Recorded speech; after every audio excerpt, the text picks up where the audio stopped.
Welcome back to another episode of Life as You Know It with C.elaine. I'm back with another episode to discuss a topic that I feel very passionate about. The title of this episode is going to be being supportive of your loved ones. Being supportive of your kids, your spouse, your siblings, your loved ones, anybody that has any importance to you. I feel that it's important to support the things that people want to do or the things that people are passionate about sometimes, or most all the time, because if you don't have a solid support system, it's going to be hard for you to kind of maybe even believe in yourself to know that you can do what it is that you're out there trying to do. If you don't believe in yourself enough.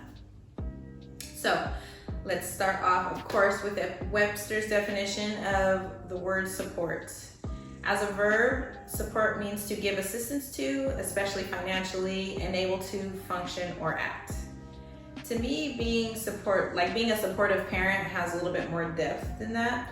For me, I looked it up as a transitive verb, and that is to support someone or their ideas or aims. You agree with them and perhaps help them because you want them to succeed. So it basically is the same thing, but it's a little bit more than just, supporting somebody financially or giving assistance to them, because you might literally just be a listening ear or a person that gives advice to this person, not really even doing anything for them, just really letting that person know that you are there for them and believe them. I feel like it's important to be supportive to all loved ones, but me in particular, I focus mostly on my children, obviously. So I feel like being a supportive parent is like one of my biggest goals, or one of the things that I'm always trying to make sure that's, one of the most important ways to raise my kids is by being their support system. So I did a little research and I wanted to know kind of what society thinks about being supportive, or like what studies have shown. So recent studies have shown that children benefit most when their parents are supportive in their daily activities. With supportive parents, children can continue to grow and succeed in everything they do. People will actually be more confident if they know that their parents support their decisions. Students are 81% more likely to graduate from high school if their parents are supportive of their studies and career choices. Students can get into prestige colleges much easier and improve their chances of academic success. I agree with that. I 100% believe that if parents are supporting their kids by helping with homework, reading with them from the time they're in elementary school all the way through college, the child is going to be more successful.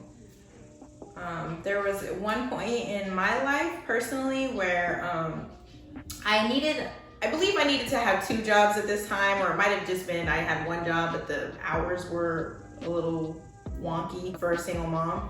So my family was helping babysit the kids while, after they got out of school. So that but they had the responsibility of helping my kids with their homework and whatnot, to watch them for the evening. And at that point in time, my girls in particular, reading levels had dropped significantly.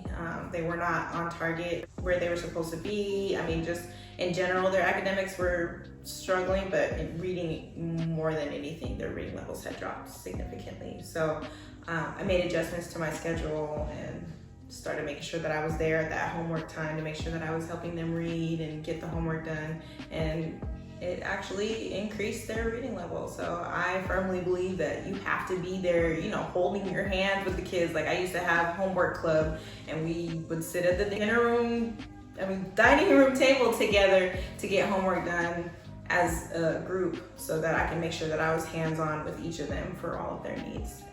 I believe that it helped them. So just out of curiosity, I looked at the average high school graduation rate in the U.S. And the U.S. average graduation rate for students with supportive parents has increased from 79% in 2010 to 2011 to 86% in 2018 to 2019. So that's not too bad. I feel like the numbers are still pretty decent as far as graduation rates.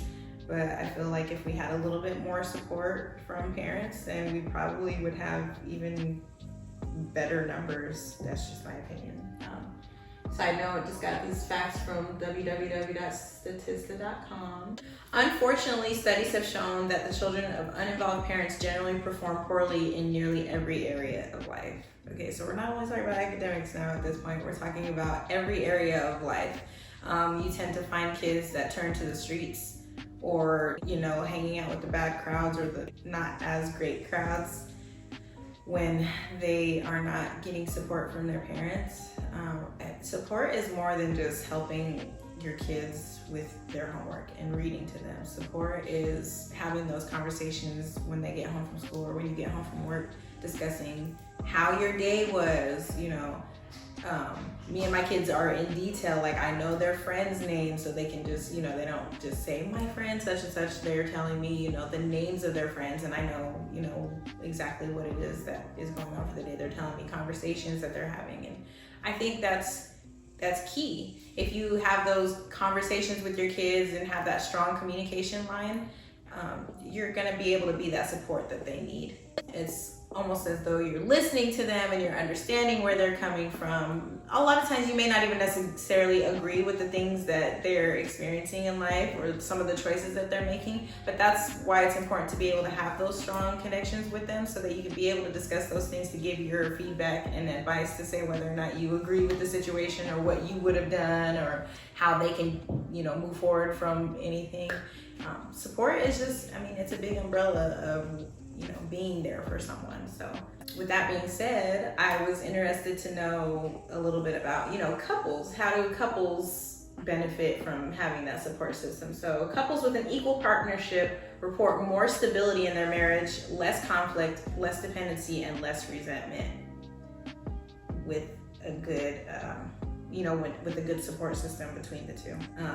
29% of couples end in divorce, or marriages end in divorce, based on different values, morals, and views on things. And I only bring that up to say that if you have different values and morals and outlooks on life, it's going to be harder to be able to support each other and give each other that solid support system, because you're not going to necessarily agree on a lot of things if your values and morals don't align. So again, that's why it's going to be important to realize notice those things in the beginning, like when you're dating or when you're starting to get more serious before you get married, because I would hate to have to end a whole marriage just because we didn't agree on or didn't have the same values or morals and outlooks on some of the things. Because when you're in a marriage, ultimately you think that you're a team. So for instance, if you wanted to start a business or something, most of the time you're gonna want to do these things together. But if you guys aren't even agreeing on simple things in the real world, then you're not going to be able to own things together, run businesses together. It's just going to be a little bit more challenging. So I came to the realization when my kids were little that I needed to be extra supportive to them, because I've been their main parent all these years. I was playing kind of both roles, I guess, so to speak. So it was important to make sure that I had a good understanding of, like, for instance, my boys love basketball. I don't know much about basketball. I'm a football girl, so if you put on a football game, I know what's going on, but with basketball, it's something more that I had to learn. But I've been taking the time to learn that because it's what my boys are passionate about. And sometimes I think that people are like, I wear myself out because I try to make sure that I'm attending all the games.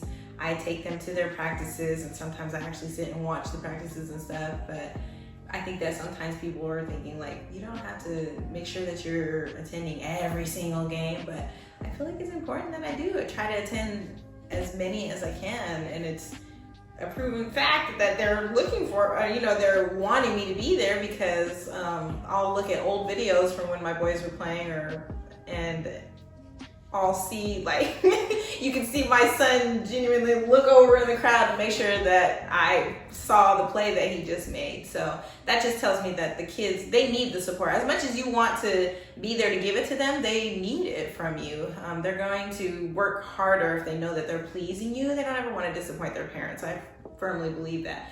But they're only going to be like that if you start off giving that support from the gate. It's going to be important, when they're first learning how to walk. to give them any support that you can in all areas, because you have to be dedicated to anything that the kids need in order for them to be successful. And I think support is like one of the biggest words that carry them. I guess I'll just get into an inspirational quote. Behind every young child who believes in himself is a parent who believes first. And that's by Matthew Jacobson. And that pretty much just sums up everything that I said. If you believe in your kid and let your kid know that you believe in them, then they're gonna have that belief in themselves, and they're gonna work harder to make sure that they accomplish the goals that they're trying to achieve. Because for one, they want to please you, they wanna please themselves, and I think when you're letting them know that you believe in them, that makes them feel they can achieve those things, because that's what's gonna make them successful. Okay, so now I'm just gonna give a Bible scripture that really stood out to me in regards to this topic, and it's Proverbs 22 verse 6. Train up a child in the way he should go, and when he is old, he will not depart from it. So we're hopeful that when we're teaching the kids all of the things that they need to know to get out into the real world, they hold on to those things and use that to kind of guide them. Kind of like what Stacy mentioned in the last episode, we must lay a foundation for our children in order for them to succeed. It's my responsibility to be a positive, motivational inspiration for my children in hopes that it will drive them to their greatest potential. And that's what I work hardest for. I work hardest for the success of my kids. I want them to see how hard I work to make sure that I can provide for them, but not only that, show them what it looks like to work hard so that they can do the same for everything that they want to do in their lives. And I'm here for that. I'm rooting for them every step of the way, even if it's something that I'm like I said, I didn't really, basketball wasn't necessarily my sport. I take the time to learn it because I want to let them know that I believe that they can get as far as they want to. And I tell them that all the time. My boys told me that they're kind of getting tired of teachers telling them, that the chances of them getting to the NBA is like a 1% chance, and it's kind of discouraging to them. I don't want the teachers to tell them that. Those are facts. Yes, that's honest, and we want to be honest with the kids, but also we need the kids to know that you can literally do anything that you want to do if you put your mind to it. If you work hard enough, you will get where you want to be. And without a doubt, I believe that. So. All right, guys, that's my episode. I hope that you enjoyed it. I want to send a special shout out to CJ on the beat. He made the beat. I know I sent a shout out already, but reach out to him if you need a beat. Also, to all the love that I'm getting, the comments, the likes, the subscriptions. It's awesome. I'm gonna be putting more videos out. Also, I want to let you guys know I'm gonna be making a few changes. Still gonna be just a YouTube channel, but I'm gonna be doing some different things that I think you guys might enjoy to kind of latch on to my boys' journey with their basketball, because we're on a mission, you guys. So I hope you guys are enjoying my channel, and I hope to see you soon, and have a good night. Till next time. Hey guys, welcome back to another episode of Life as You Know It with C.elaine. I'm back with another topic to discuss. Topic that I feel very passionate about. The topic,